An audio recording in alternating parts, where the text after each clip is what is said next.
आपण पाहत आहात जनलोक वार्ता, बातमी पहा विश्वासानं.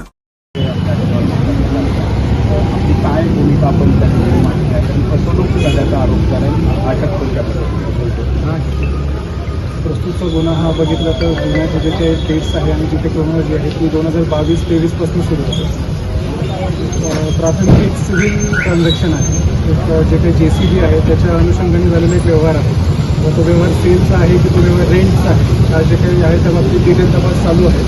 तर सध्या पण फार प्राथमिक स्टेजला आहोत आणि आज पोलिसांनी आमचा युक्तिवाद कोर्टाने आपला युक्तिवाद ऐकून 3 दिवसाची पोलीस कोठडी सुनावलेली आहे.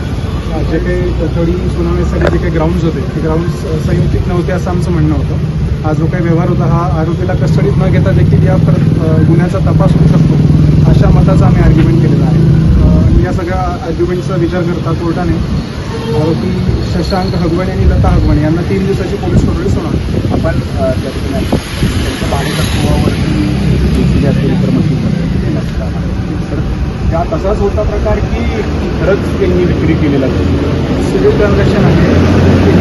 यामध्ये विक्रीचा व्यवहार होता त्यांनी आज हिअरिंगमध्ये सादर केला नव्हता आणि जे काही आमच्या इन्स्ट्रक्शन्स होत्या त्या इन्स्ट्रक्शन्सनुसार आहे केवळ भाड्याचा विषय होता.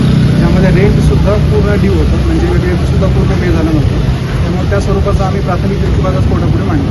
मे 2024मध्ये जी तक्रार दिली त्यावेळेला शशांक हगवणेंनी एक जबाब दिला होता. त्या जबाबात म्हटलेलं आहे की हे विक्रीच या ठिकाणी करण्यात आलं, तरी पोलिसांनी तसा न्यायालयात ते जबाब सादर केला.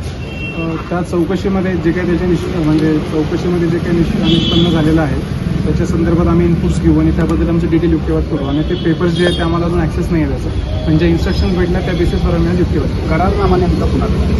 करारनामा असं कुठलाही नाही असे आमचे इन्स्ट्रक्शन्स आहेत आणि बाकी तपास त्याच्यामध्ये चालू आहे. ॲज ऑन डेट फिर्यादीने सुद्धा कुठला करार त्याच्यामध्ये प्रोड्यूस केलेला नाही.